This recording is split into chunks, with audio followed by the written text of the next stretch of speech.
at the beautiful Langham Hilton, where my friend Tony Marshall has agreed to let me come here to give you a cookery demonstration, because I travel around the country and everybody's always asking me, how do you season the wok and what can I do with it? And customers ask, what does seasoning mean? And so here I am to show you how to do all that.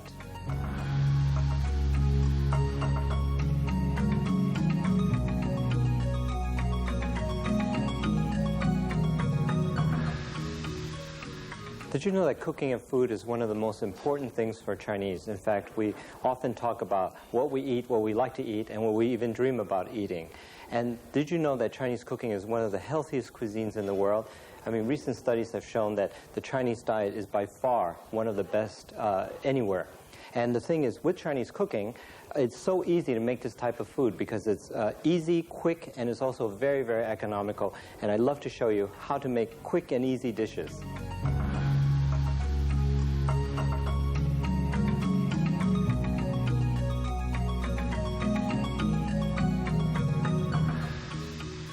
When you first get your wok, it's going to look like this, nice and shiny. And what you want to do with it is to take it home and to scrub it out thoroughly, put a little bit of oil over the wok like this, any type of cookery oil except olive oil, and rub it all over on the sides and put it on the heat for about 20 minutes. And what will happen is, as you start cooking, it will eventually get nice and dark like this. Now, this is not rust. This is just seasoning, which is coating the sides of the wok, preventing it from sticking.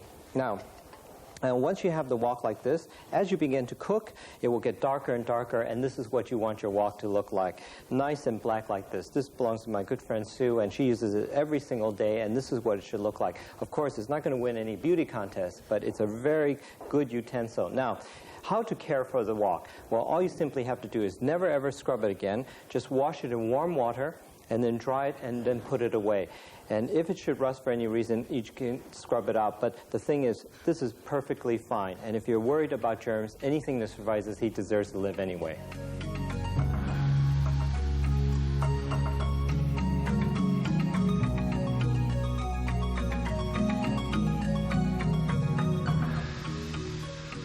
Now I'm going to show you how to do an easy beef and tomato dish. Now, what you want to do is take a piece of meat. You can use beef or pork or lamb, whatever you want. And here I'm cutting it with a cleaver. And to hold the cleaver is to hold it on one side like this and grip it on the other side so that you are actually in control of it. And curl your fingers in slightly so that it keeps you away from the sharp edges. And you just take the meat and just slice it into chunks like this. And this is what's so beautiful about the cleaver. You just scoop everything up and you just put that in the bowl. And now I'm going to cut up some of these wonderful looking tomatoes. This is yellow tomatoes, which are really nice that you can find sometime, and some red tomatoes. This is also what's so nice about Chinese cooking. It's so healthy and colorful. And put that in a bowl. And let me show you a very nice trick with peppers. What you do is you take the cleaver and you just cut that at the end like this.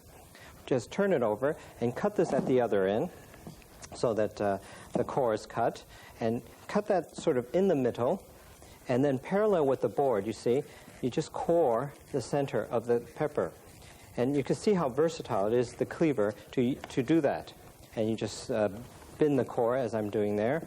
And you just take that, stack that up a little bit.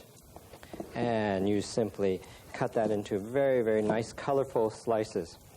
This is the beauty about the cleaver, is that you don't have to change hands as you're cutting, and every bit of this is used. And it also shows you how versatile and economical Chinese cooking is. And I see we have some fresh onions that are also very nice and aromatic for this dish. So I want to use that. And here's a nice little trick with the cleaver, which shows you also the other use of the cleaver, is to take some garlic and you just take it with the side of the cleaver and just flatten it as I'm doing here. And of course, this is a good thing to do if you've had a hard day at the office or working. And you just smash that like this and quickly chop that, and we're all ready, as you can see how quick it is to prepare this dish. Now, before we start actually cooking, I'm just going to simply marinate the beef in a little bit of light soy sauce, and that's very easy.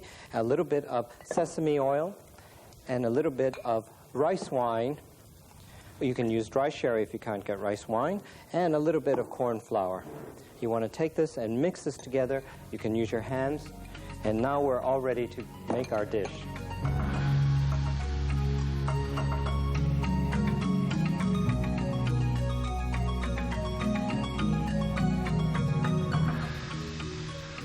Now we're ready to do some cooking. Now what you have to do is make sure the wok is very, very hot before you actually start cooking, and then add a little bit of oil. Here I'm using some groundnut or peanut oil, and get it very, very hot. Don't worry about the heat. The hotter it is, the better, because that seals in all the flavors. Add the meat, as I'm doing here. As you can hear it sizzle, that's very, very important. If it doesn't sizzle, that means your wok is not hot enough. One of the key things about Chinese cooking, which a lot of people make the mistake of, is they don't get the wok hot enough. And that's very, very important. You must get it very, very hot. Now, as you can see, it's cooking very, very rapidly. And I'm using these utensils, these tools, part of the tool set. It's important because it keeps you away from the hot heat. And that's also what the handle does, too. It keeps you away from the hot heat, which is necessary for good Chinese cooking. And of course, when it's very, very hot like that, it's very healthy because the oil doesn't seep into the food.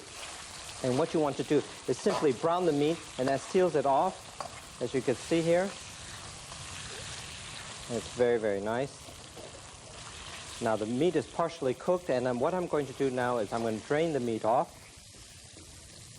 And this is also very important because most of the oil will be drained off.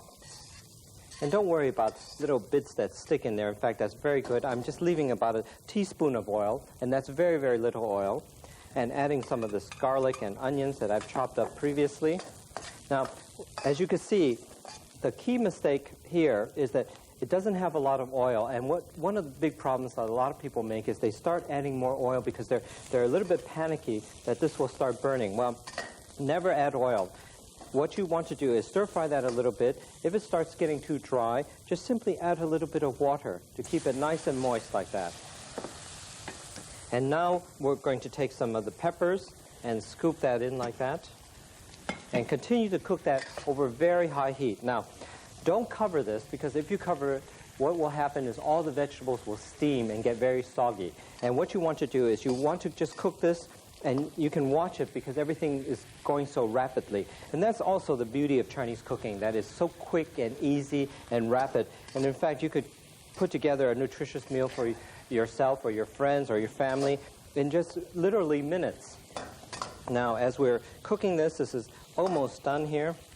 At this point, I take all the beef, which is drained. As you can see, all the excess oil is here and not in the meat. It's been drained off into the bowl. Just take that, mix that together, and finally adding our tomatoes, which are really quite also very beautiful. And don't forget, tomatoes I'm adding at the very last moment because it really doesn't need that much cooking. Look how beautiful that looks. God, that looks very luscious. Finishing that off with just a little bit of oyster sauce. And this is a delicious sauce that you can buy in most supermarkets now, or in some of your Chinese specialty stores. And they add a wonderful savory flavor to this dish. And you can see how that is. Just take that and mix that together. And what makes this kind of cooking so healthy is the portion of vegetables to me is almost 3-to-1. And in fact, that has a lot of lessons for all of us. Now, I'm simply going to serve that up right away. As you can see how beautiful and healthy that looks. And you can serve this with rice, you can serve this with a salad, for example, and you will have a delicious meal. This is so delicious. This recipe is a slight variation on the one you will find on page 47 of my book. I've simply added some red peppers for additional color and crunch. I know you will find it just as delicious as the one in the book.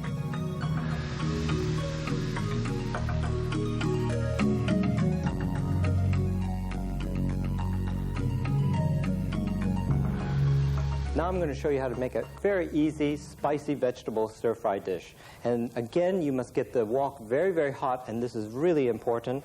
And just a little bit of oil. As you can see, it's slightly smoking like this, but that's all right because that tells you that the wok is hot enough for you to stir-fry in. I'm going to quickly flavor that with a little bit of garlic and ginger and a few bits of onions that I have left. Stir-fry that very, very quickly.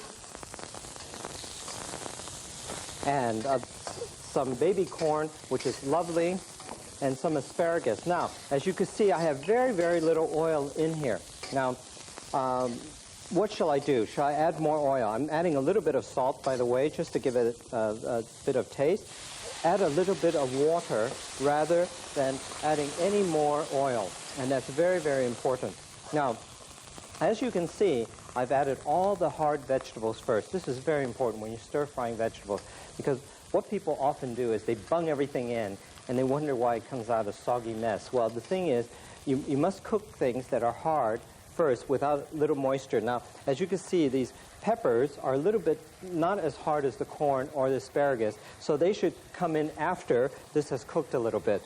And so give it about a few minutes or so, and when that's nice and tender, what you simply do is then add the peppers, and this gives it a wonderful, nice color, and continue to cook that over a very, very high heat. Now, one of the questions people ask me when they're stir-frying vegetables, how do you know when the vegetables are done? Well, what you simply do is take a sharp little knife like this. This is a very good knife. And you poke it in. If it goes in very easily, then you know the vegetables are done. If it meets some resistance, as it does now, that means the vegetable is raw and it needs a little bit more cooking.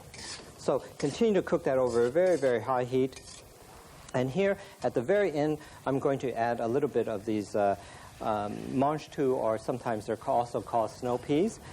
And what you simply do is these are very, very tender and they cook very quickly, so logic tells me to add them at the very end. So add a few of those, and again, stir-fry that around very, very quickly. Now, what happens if you don't, you find that this is drying out, and in fact, as you look at the wok, there's juices that are coming from the vegetables, and this is what you want. By the way, you notice that I'm, again, not covering the wok, because when you're cooking vegetables, you don't want to overcover the wok, because if you do that, it will steam and become very, very soggy. As you can see how beautiful this is looking. It's all glistening and has a wonderful color to it. And I'm going to finish that off with just a little bit of this nice, wonderful chili bean sauce, which you can also buy. If you don't like things very spicy, you don't have to add that. And don't forget, when you're cooking with anything spicy like this, always add a little bit of sugar. And there's nothing wrong with a little bit of sugar, because what that does is it balances the spiciness of the chili bean sauce. That looks very, very good. I'm just going to finish that off with a touch of this rice wine. Then I'll just give it that je ne sais quoi. And if you like, you can also add a little bit of sesame oil. That adds a very nice toastiness, nuttiness flavor to the vegetables. Look at how beautiful this looks. You'd be proud to serve that to any of your friends or your family. And in fact, not only does it look beautiful, it actually tastes as good as it looks, and it's also extremely healthy for you. And look at that. That's all nice. The vegetables are thoroughly cooked. Really, really beautiful. And full of flavor. And here you have a wonderful stir-fry spicy vegetable dish that's easily made in the wok. Although this recipe is not included in the book, it is really a simple one. Just use whatever vegetables are in season and your imagination to create delicious, healthy, and easy vegetable stir-fry dishes.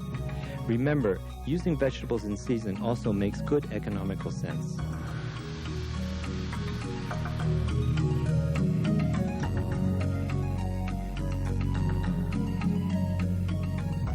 Now I'm going to show you how we can whip up a quick omelet even in the wok. What you want to do is just take some eggs and just sort of lightly beat them, and you can use this very, very long cooking chopsticks. And again, make sure your wok is very, very hot. And also, this is a good opportunity for me to show you what happens when the wok has been seasoned. You just take a little bit of oil, you don't need very much, and swirl it all around like this. And just because it is smoking like this, don't worry. You can add a little bit of salt, and as you can see, nothing is sticking to this. I'll show you how that is. Can you see that? In fact, it looks like one of these very non-stick surface because the wok has been seasoned properly and because I heated it up properly before I added the oil, and that's very, very important. As you can see how that moves. Can you see that? That's absolutely wonderful. And in fact, I have a problem in just keeping it still because it's just moving so much. Now, what we want to do is just just cook this a little bit. And as you can see, you can actually cook anything that you use a pan for, you can use with a wok. And again, because it's been seasoned, I need very, very little oil. And if I'm going to do an omelet like this, what I simply do is just take it. You can just turn it over like this, as I'm doing. And look at that. None of it is sticking.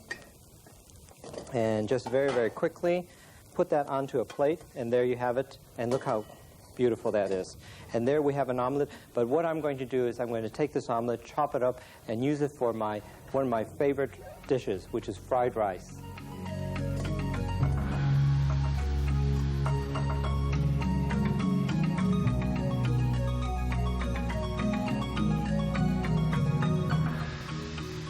Now I'm going to make one of everybody's favorite dishes, which is fried rice. Everybody asks me how to make it and what is the best way. Well, number one is, again, you have to make sure your wok is very, very hot before you start. Get it very, very hot. Just add a little bit of oil. You don't need a lot of oil. Just about 2 teaspoons or so. And swirl that all around the wok and get it very, very hot. You can add a little bit of salt to this if you like. And the important thing is to make sure you have rice that is cooked, long grain white rice that is cooked. Make sure it's very hot and sizzling, as I have here. And just put that into the wok and get it very, very hot. As you can see, what I'm doing here is I'm heating up the rice again.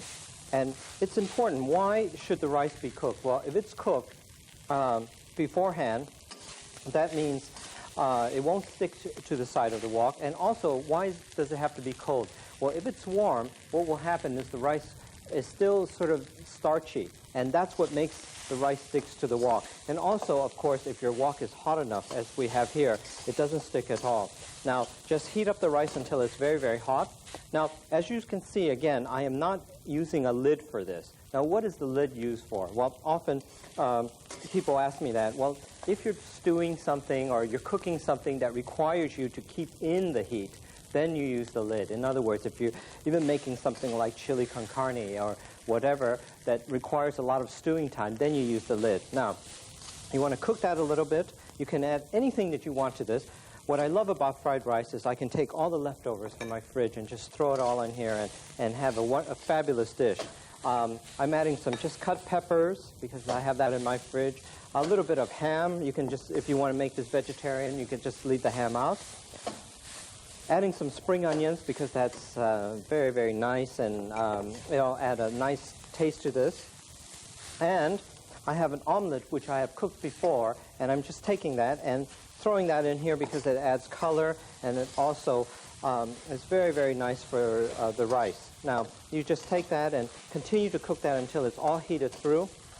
As you can see, I'm using, again, the utensils by pressing this down a little bit to get it heated, and then I'm taking it to the side and pulling it over. And that's the important part of doing fried rice. As you can see, none of it is sticking. As you can see, it's not sticking at all to either the side. Now, what happens if your wok should stick? Well, do you scrub it? No, what you do is soak it in some warm water and then wash it out with a soft sponge. Now, one of the best ways to store a wok, I think, if you're not going to use it, you should use it every day, but if you don't use it every day, you simply put a little bit of cookery oil over it and then put it in a plastic bag and store it away that way, and that will be a good way to maintain your wok. Now, as you can see, the fried rice is done, and what I like to do is I don't like to put soy sauce on my fried rice because the traditional Chinese way does not require soy sauce because it's too salty then. This is quite beautiful, and now we're ready to serve this up. If you like, you can add maybe a touch or two of sesame oil. That gives it a nice nutty, toasty flavor. Look how beautiful this looks.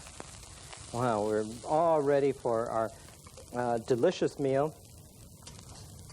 And everything done in the wok, so versatile and easy. And look at that, that's very, very nice. Very little oil, so it's very healthy for you. And it also, the big bonus is the whole thing tastes so good. Although the basic fried rice recipe can be found on page 58 of my book, here I've decided to add some ham and spring onions to make this version much more substantial. Again, feel free to experiment and add your own creative touches. You will find other products used in this video which can be of great help when preparing Chinese dishes. My favorite is the cleaver, which is a traditional but incredibly versatile cutting tool. You will also find my tool set with this long-handled turner and ladle, perfect for stir-frying. It will keep you safely from the high heat you need for proper wok cooking. Thank you very much for watching, and I wish you all good health, and I know you're going to have great fun using the wok.